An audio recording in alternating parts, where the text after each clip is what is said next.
The Stage Door Show, celebrating the independent artist,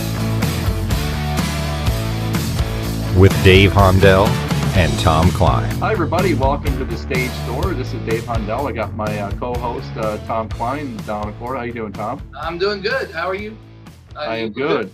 We're good. Absolutely. And we got Jimmy Dempster with us, actor Jimmy Dempster. Jimmy, how you doing down in Atlanta? What's going on, guys? How are you? Things are good. Things are good. Man, during quarantine, how are you and the family doing during the quarantine right now? We're doing pretty good now, man. It was pretty tough about a month or so ago when everything started hitting all at one time and everybody was shut down across the board. But as you guys, I'm sure know, like you said, over in Florida, and they about a week or so ago, we did like a soft opening here in Georgia, and everybody was kind of looking at us, like all eyes were on Georgia, and like, okay, they're going to do it first and see how it goes, and then Florida followed suit. And I think we're like 12% fewer cases now in Florida. I think it's like 14 last time I checked. So That's everybody's good. doing pretty good, like less corona cases. So Yeah, since we opened, hopefully that continues. And keep our Yes, fingers that'd be crossed freaking on great. that. That'd be awesome. I love Florida. We lived there for 7 years before we came here. Oh, Yeah, nice. that's where we came from. Yeah. We like to go down there and visit. Still got friends and family there. Yeah, family. I have family down there as well too. I'm up in New York now. I know Tom's down in Florida, but Tom and I lived in the same town I was there for 8 years, and then when I moved up to New York, I've been up here now for about 9 years. But my son still lives there, so I'm in Florida quite often, and Atlanta as well. I always have layovers in Atlanta, and I'm a big fan of Atlanta. I try to when we lived down there, we drove up there quite often to just see everything up there, and I did a lot of filming up there as well. So Georgia's very very film. So Heck yeah. yeah, Jimmy, I this is airing right after the Deadly Cults show that you just portrayed the murderer Gerald Cruz for the Oxygen channel series. And one of the questions I have for you, and I know you've done a lot of work on ID channel, and a lot of you're portraying real characters, and versus fictional characters, what kind of research goes in, and what kind of preparation goes into playing an actual character, like a real person, versus a fictional character? I'm sure a lot of research, correct? Yeah, it depends. Like the one I did a couple years back for the show Swamp Murders, I was playing a character named John Barrett, and that was the first one I did. And I did my research. I Googled and saw if I could find anything based on the actual cases, and all of the stuff's there. And it was kind of cool. And at the end of the show, they show the picture of the real people. So when you're watching the show, you're like, oh, wow, this is crazy. And then at the end, they do the reveal where they show they have me throughout the whole show. And at the end, they show the picture of the actual guy. And it almost never matches really on the nose who it looks like. I've had people tell me, they message me like, dude, we were watching the show. We saw you. And the Swamp Murders one in particular was funny because people at the end of the show, when they show the picture of the actual guy, they're like, it doesn't look anything like you. It's like, well, keep in mind, there's probably a good 10 to 20 year difference, Sure. during a lot of those cases are obviously, 80s, 90s. Some of them go back to the 70s. Right. So Jimmy, when you first got started, I was looking at your IMDb. You didn't actually really get started until 2012 when you did like a cameo in a zombie thing. And it said that's when you went, I'm going to do this full time. And I mean, had you done any acting like as a youngster in school or anything? Or, and were you at all scared about the fact that like, this is a tough way to make a living, but you've done pretty good at it? Nah, I never had any prior experience before that. I just kind of fell into it. When we moved to Florida in 2009, I had no idea about the film industry. I had no idea about anything that was going on there. There was because at the time there was some, still some good stuff being done down there. They did a lot of big productions and a lot of stuff in Tampa, Clearwater, especially in Orlando, major cities. But my wife actually got into taking a commercial class. She was like, I'm gonna try this. And she got into it and met some people through there and found out about Full Sail University. And the cool thing about them is on weekends, you can go in and you can audition for projects. You can go in there at like 9 in the morning and you could be there all day till like 5 at night, just going around to the different rooms because all the students are filming like their senior theses and they're doing a lot of smaller productions, and it's a great place to get started. Did you do stuff at Full Sail at the beginning? Yeah, when she kind of did it, it was like, that's not really for me. It was more of a time thing. So I had nothing but time around that time, so I kind of jumped into it, and I just started pursuing it from then on. And that's the first place I started was Full Sail. I found out about the guys over there, and we did a project called Undead Apocalypse, and I was an extra on that. And from there, some guys were telling me about the Rockabilly Zombie thing. And so we shot all day on Undead Apocalypse, and then we shot all night on Rockabilly Zombie Weekend for a couple weeks. And it was just day, night, no sleep. So it was a really good way to break into the industry, just rough, just raw, without any, just jumping in. And that's pretty much kind of like it is anyway. You got to be available at all times. Yeah. No sleep. Well, you were in a popular horror movie, and last year I believe it won an award at the Day of the Dead HorrorCon, I believe. But it's called Box, and I watched the movie. It's an incredible piece, and your character. It was to see the evolution of that character was amazing, and I really enjoyed the film. And there wasn't a ton of dialogue at all. But it was just, to me, it was riveting, the whole thing. So talk about that project. And also, I think you were in attendance when it won that award, correct? Yeah. It's tough to, let me see, the Day of the Dead one. No, I wasn't there for that. Okay. Or at least not, actually, that played all of the Day of the Deads. It was in Atlanta here. I was here for the Atlanta one. Right. And then it went to Chicago, North Carolina. It did the whole, I think it went to Vegas, if I'm not mistaken, just with Days of the Dead alone. Sure. It was just one of those. It was the last project I shot in Florida before we moved here. So about 3 years ago now. And we got together with my buddy Brant and my buddy Lee, who's the director, and Brant's a DP. And they were all getting ready to move too out of Florida. They're okay. We're all kind of going, separate ways. Sure. Kind of thing. And so why don't we just get together and we do this project? We'll get something together. We'll come up with a cool script, and we'll do somebody came up with the name horror noir, and that's the best way I could think to describe it. Exactly. Yeah, I did an interview not long ago, and that's what the guy said. He goes, "Yeah, it's like a horror noir," and I'm like, "Yeah, it's a little bit of everything, but that's the perfect way to describe it." Sure. It was really based around, let's do something completely different, because, like you said, I could do the killer, I could do the bad guy, I do a lot of villain stuff. Right. This piece gave me the chance to kind of express myself in a much different way. You know what I mean? He's not really a bad guy, the character. He's not killing nobody. Well, not really. Spoilers. We don't know that yet. Yeah. But, not like you're not a on-the-nose, mustache twirling, tied to the train tracks villain, which, I mean, I haven't done that yet either, but it was not like a bad guy. It gave me a chance to act and show a variety of different emotions, and like I said, not a lot of dialogue, but it was like we wanted to focus more on atmosphere. Right. No, it was very, very well done. So it was a great job. Thanks for checking that out. Absolutely. One of the things too, I saw, like, you have a wrestling background, you've done some MMA stuff, and you do your own stunts. And in fact, I saw in one of the Punisher Outbreak, you actually got a concussion and kept rolling. Like, how does that help? And well, I guess people going, let's bring him in because he'll do his own thing. He can take a shot. Yeah, he can take a shot, and he's gonna be okay, I guess. Yeah. Yeah, I suppose it does. Yeah, it has to. Well, I've always been involved in something. Yeah. And along those same lines, you also are self-taught at guitar and drumming. Have you ever tried to like incorporate that into one of your shows or one of the things you're doing? It'd be kind of cool to have a guy who suddenly breaks out in a heavy metal jam. Yeah, actually, it's kind of funny you mention that, man. I've always loved to play that kind of role, like a rocker type thing. I mean, it wouldn't be too much of a stretch. I just recently cut my hair shoulder length, but it's usually long. I'm a diehard rocker by. Yeah. As long as I get, as long as.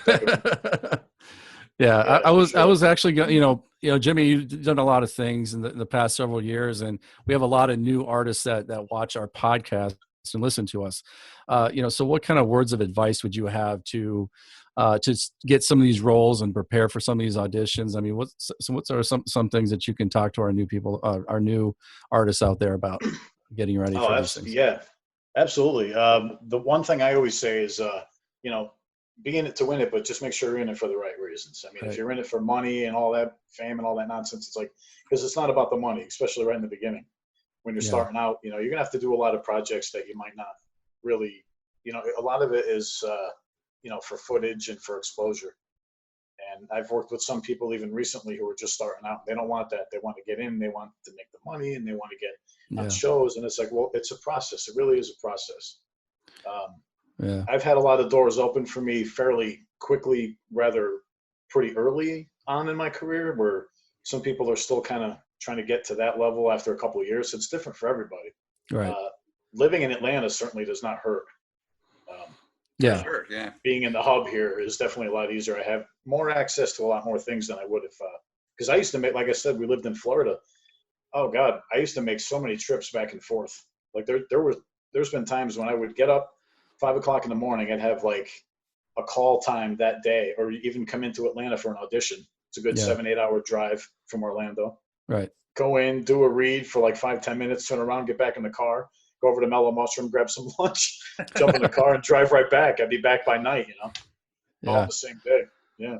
That's actually, I was talking to a friend of mine. Crazy. Friend of mine out in LA who was pursuing all that, and he said the same thing. Kind of, there's so many people who seem to be putting like, I want to be famous ahead of I want to learn this craft. And right, yeah, learning the craft is really the way to go. If you do it for that, then fame could come later. And in all honesty, I've always thought I don't want fame, and I've been very good at not ever. But fame means you can't go to Publix without a bunch of people wanting to take your picture. I'll take fortune all day. But fame is, to a degree. Yeah, it's a lot of it too is just the culture now. It's the the instant gratification. Yeah. How many likes am I going to get? How many followers do I have? A lot of people are so consumed with that. Yeah. And it really doesn't mean anything. I've been to places where their social media following is such, they got like 52 million followers. Then you go to one of their events and it's like, you're giving tickets away. Yeah. You can't fill the room. It's crazy. So. Yeah, and the other thing, Jimmy, with all the stuff that you've done, the roles that you played, do you want to kind of shift at any point in your career and do something like maybe comedic, or do something, play a different type of role other than like the bad guy, the killer, that type of thing? Is that something you want to try at some point? Oh yeah, of course. I mean, I didn't get into it to just do a certain specific, just like I think a filmmaker doesn't get into it just to do like just Westerns, or like, I'm going to be the war movie filmmaker, I'm always open to do whatever. It's just a lot of times you got to kind of go with what everybody's got their niche, and that's what I say. I mean, I can't say no. It's like, if you get called for that, what are you going to? Right. You're not going to say no. Yeah, exactly. Nobody wants to turn down work, so it's like, if people think you're good at something, go for it. Man. No, and hopefully you get the chance to branch out on that. One thing I did think was interesting when I was reading your bio, there was one show that you did, I don't know, I think it was a movie, but it might have been a series, but where you had a tattoo on your arm, and that tattoo was the tattoo that your dad had, and that did you go, I want this tattoo, was that your idea to pick out this tattoo? Did you already have it, or did you do it specifically just kind of to honor your dad in that show? No, that was for the Fate of the Furious. That was first project. That's what it was. Yeah, that was the first project I shot when we come here. It was cool because the soundstage is right across the street from my house at the time. Nice. Oh wow! And they were looking for people to do some stunts and to do some featured stuff, and and I was like, I could do that. I threw my name in the hat, and they said, yeah, because at the time I was just coming off of another film where I had my hair all the way down to here, full beard. So I look like an inmate for sure. I look like a crazy hair on the teeth, psychotic inmate.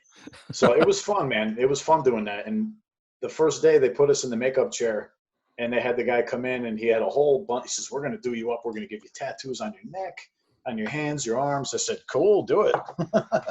Go for it. I'm down for it.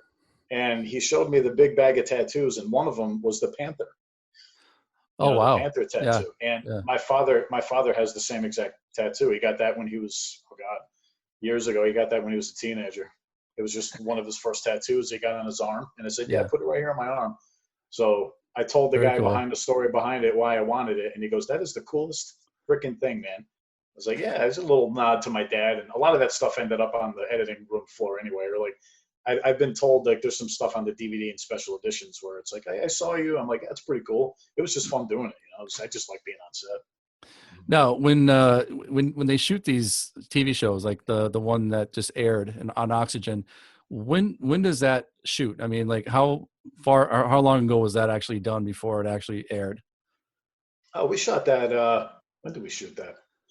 Not too. Yeah, about 4 months ago. Oh, It okay. was So not too long fairly ago. quick. I was Yeah, gonna say. TV is cool, man, because TV is fairly quick. There's Yeah. been times we'll shoot something on like today, and then it'll air in like a month or less than a month. Oh, wow. You know what I mean? It all really depends on what's going on. I did Devious Maids for Lifetime. That was a quick one. Yeah. I shot that. I was still living in Florida again. Had to make the trip. They flew me out to, ABC Studios, shot the show, and then flew back 2 or 3 days later. And about a week after that, we were prepping to move. Loaded up the U-Haul, drove down, and the show aired when we moved here, like a couple days after we moved. Wow. I Oh, still had okay. We still had boxes in my house when the show was on. Everything was still in boxes, and they're like, "You want to watch it?" I'm like, "Yeah, I guess we'll watch it." And yeah, we shot that Wow. quick in and out. And that's TV's quick though. It tends to be. I don't know. They have more of a schedule, I think. Yeah, for sure. Well, and Jimmy, since this is airing like right after the show, the Deadly Cults, and you did research on this Gerald Cruz guy. I mean, it's no spoiler alert because the show will already be done. What was his guy like? I mean, what did you find out about this guy? Yeah, when I was looking into that, I kept getting this thing saying California Death Cult, Gerald Cruz, California Death Cult, the camp, and it really put me in mind of like a Manson. Yeah. Right. Manson type thing. Very manipulative. I mean, a lot of cult figures are like that anyway. They're very manipulative. Manipulative. Yeah. Right. Oh, hell, And the they Tiger prey on the weak. Yeah. Yeah. Just insane. Yeah. Yeah, just like that. They prey on the weak and get followers. And so it wasn't really too much of a stretch because, I mean, a lot of the cult characters are like that anyway. But yeah, it was if you guys check it out, it's a pretty crazy story. Oh, absolutely. I'm now that I saw the trailers, I'm like, I absolutely want to watch this thing. Now, it's a cool show. as far Jimmy, as far as movies versus TV, now, do you have a preference? Did you enjoy like shooting one over the other? I mean, I suppose the process is similar as far as the filming of it, the lines and everything like that. But I mean, do you have a preference, one or the other? No, not really. The only thing I would say, like I said before, that I kind of prefer a little bit more about television and films, especially independent films, is you never know when it's going to be said and done. With Right. TV, you got a pretty good idea. Like I said, if you're shooting something in January, February, there's a pretty good chance it's going to be out by April, May, or at least by the end of that year. Because they have a schedule and all that stuff.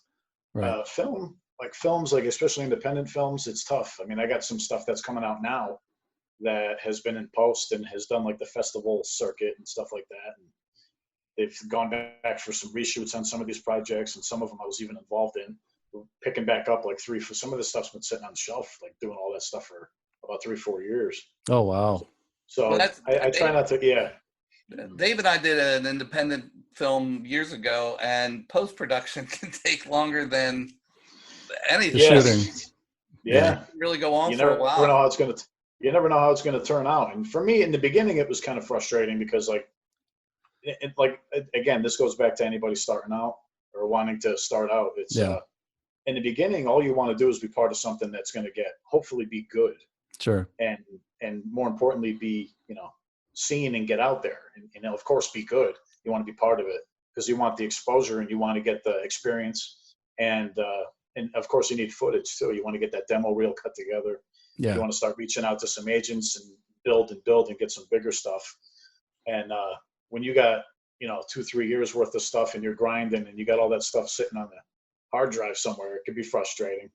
A lot of people aren't ready for that. They're like, well, where's the stuff? And I've been with directors and editors when they're calling, people ask, because it's the first thing you do. Where's my footage? Like, we can't give you the footage. They don't get it. It's like, we can't give you the footage. The movie's not done yet. You're going to blast that everywhere. Right. And, exactly. you got to wait for the movie to release. So I try to be respectful. I wait for the film to release, and then I'll post a clip or something now and again. Yeah. Sure. Yeah, you got to do that. One thing I wanted to ask you on a personal level, back to the guitar and drumming, like I saw it, like you're into heavy metal, rock, jazz, even Everything.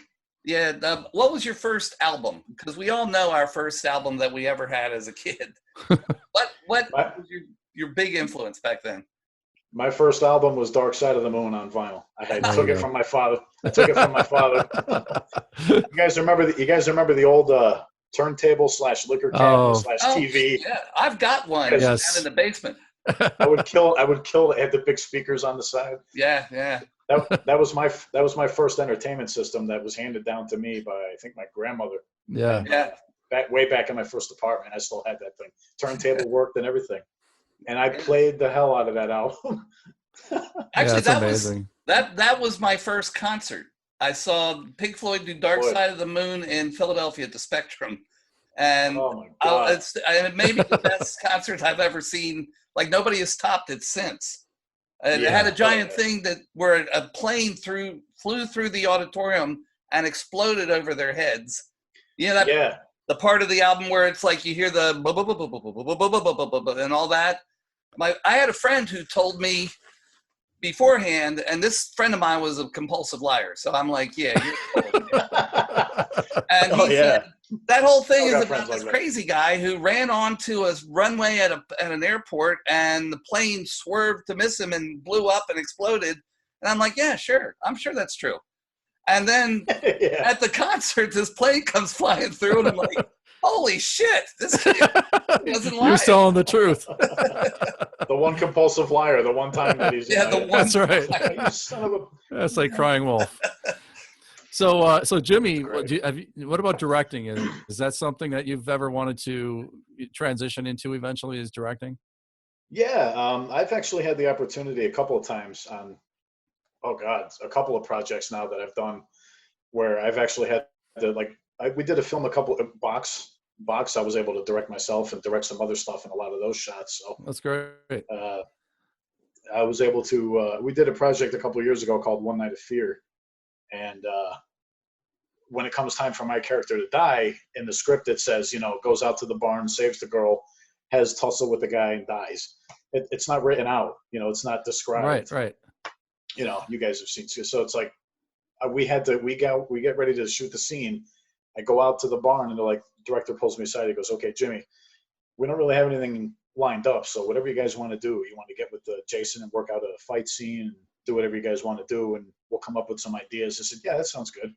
So we got together about maybe 10 minutes or something like that. We put together a quick little tussle fight thing. But and we worked it out, and it was cool to have that kind of freedom because I was able to design the fight. I was able to design some of the shots and the layouts. There's a couple of close-ups of the hands quivering and the feet and stuff like that. It's more of a psychological kill than blood and guts. Right. So, I really wanted to focus more on that. But I've had to do it. I've got to do it a couple of times. I would definitely not rule that out. I would love to do that, a full feature or anything like that. Well, just as a follow-up really quick, and talking about directing yourself in Box in some of the scenes, there was a scene where you were in front of a mirror, and it was very intense, and you ended up putting your head, into the mirror, and I wanted to break that mirror so bad. But talk about so hard to crack it. I was waiting for it to smash, but talk about that scene and what do you? I mean, it could be a personal question, but what do you think about when you're getting into an intense scene like that to get you into that frame of mind to do a scene? Because the first thing I thought of when I saw that scene was the Joker, the new Joker movie. With Joaquin Phoenix. So how do you get into that type of mindset? It's funny, man, because that's one of those crazy things. You mentioned the Joker. I've had Joker. I've had The Shining. I've had a lot of people tell me, this is what they got out of it. I was like, yeah, it's all that stuff rolled into one. Right. It's amazing. Basically, it was all improv. It was Yeah. like, we have to have the final reveal, I guess, as it would be, and it has to be intense. And that was just basically it. We have to do something to bring this thing to a crescendo. Yeah. And I just wanted to go all in on it. Like I said, we shot that scene like for a good day. Most of it, that was a whole day just shooting that scene. That was really well done. Very well done. It was great. Very effective.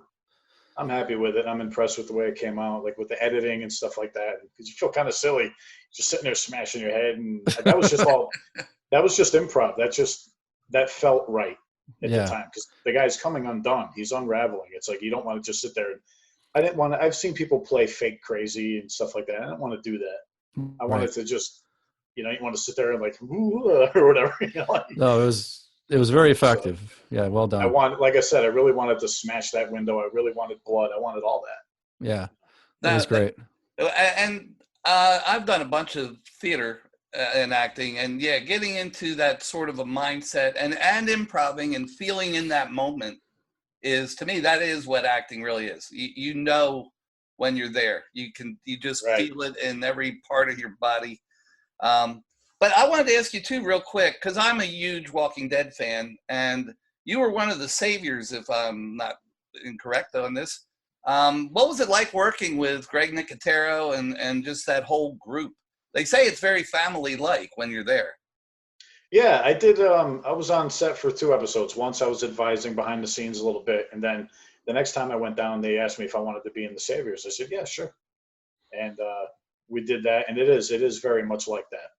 It is very much of a family atmosphere. It was probably one of the best on-set experiences that I could recall. For not doing something where you have a trailer and you have your own thing. It was everybody was really respectful, really nice. And Nicotero, he goes back. Oh God, I love his work. All the way back to Day of the Dead and everything he's done. So yeah, he's really cool with what he does. And that's there's a friend of mine who was one of the Kingdom people here in Orlando, and he was telling me that the groups, like the Saviors, will all go to lunch together, and his little group of Jerry and him and those guys would all go to lunch together. And not that everybody doesn't get along with one another, but that you fall in with it a little.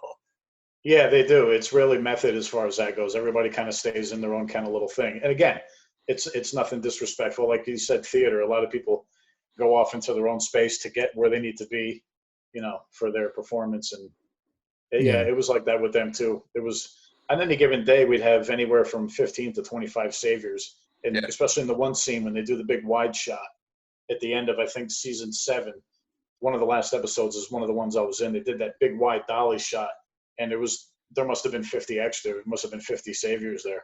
Yeah. So I was just like, it was a lot of people there. And we all ate together, hung out, and talked. Because it get kind of boring on set sometimes too, man. You got to kill the sure, talk and crack jokes.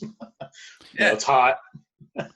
Well, it's kind of well known too, isn't it, Tom? And I don't know if you've heard this, Tom, but tell me if I'm wrong, Jimmy, but the set there is so secretive that they have like security everywhere because they don't want anything getting out to the public about what's going on, because it's such a popular show. Right? Oh yeah. That makes sense, because then people would probably be, crashing the set and hanging out, and you don't want that.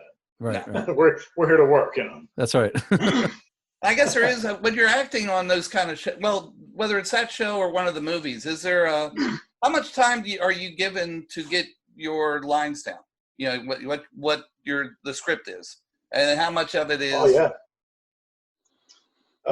It depends. It's always different. Like the show I did, Swamp Murders, most of the stuff that made the final cut was improv. Wow. There was an interrogation scene where the guy's asking me, where were you at this time? And I'm kind of telling him, and then it was just supposed to end, and it was going to cut, I guess. But I just kind of kept going, and I just did this whole spiel saying something about how, like, I said something like, if you'll excuse me, I got better things to do, or something like that. It was some improv line. And I just kind of got up and I banged the door and walked out, and the guy he didn't say cut. Yeah, he just rolled. So whenever they roll with it and you just kind of keep going, that's like the best feeling ever, because they know they got something. They're in their head. They're like, we're going to keep that. That's amazing, Jimmy, because I actually that's the clip that I put on our social media. There was that interrogation scene, and cool. it was amazing. I mean, I was watching it going, wow. he's really doing his lines good. I had no idea that was improv. That was great. Yeah, I'd say the first half of that is scripted, and then the last half, where all the way where I stand up and walk out, the lines before that was improv. Wow. And a lot of the stuff is like that. Again, that's one of those things where I think I got the script and everything. I was booked. When you go in to read for the scene to audition, you either go in or you do a tape now, or sometimes both.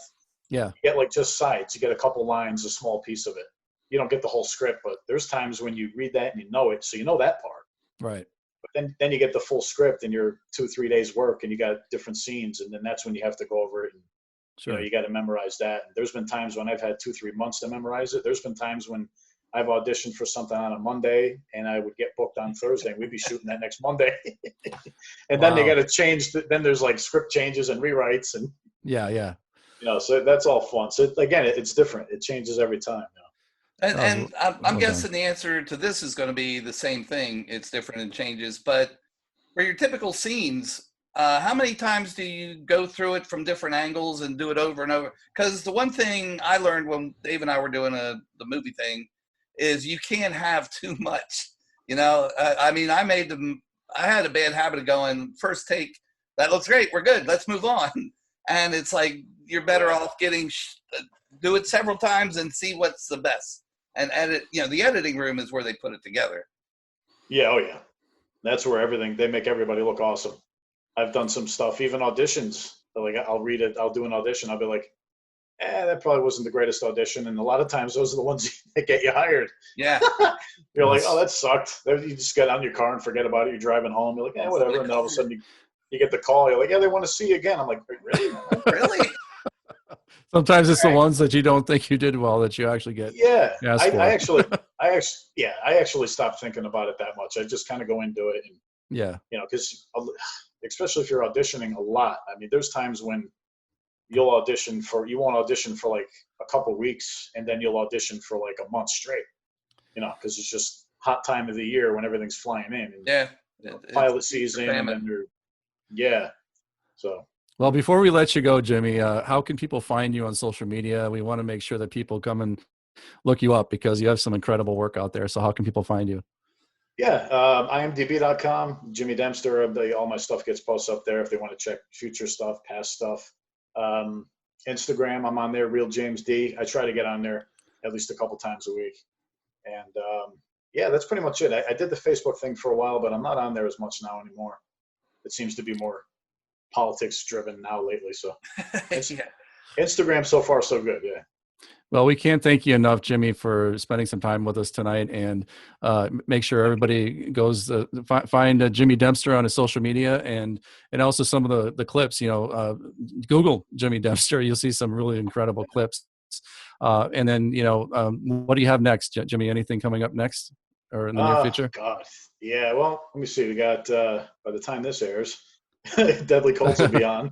Yeah. That airs technically tomorrow night, 7. Right. I did a film, King's Gambit, just got released. That's available on Amazon. I think they're getting DVD next month or within the next month or after that. Okay, that's good. And then after that is Killer Babes and the Frightening Film Fiasco. We picked back that up in August, and it'll be ready by Halloween. Oh, perfect. Perfect timing. Yeah, that is good timing. That's the plan. That's the plan anyway. Get it ready for Halloween, man. Well, thank you so much, Jimmy, again, for spending time with us tonight, and best of luck to you and everything that you do. And again, we can't thank you enough. So thank you so much. Oh, thank you for having me, guys. I appreciate it. Great to meet you, man.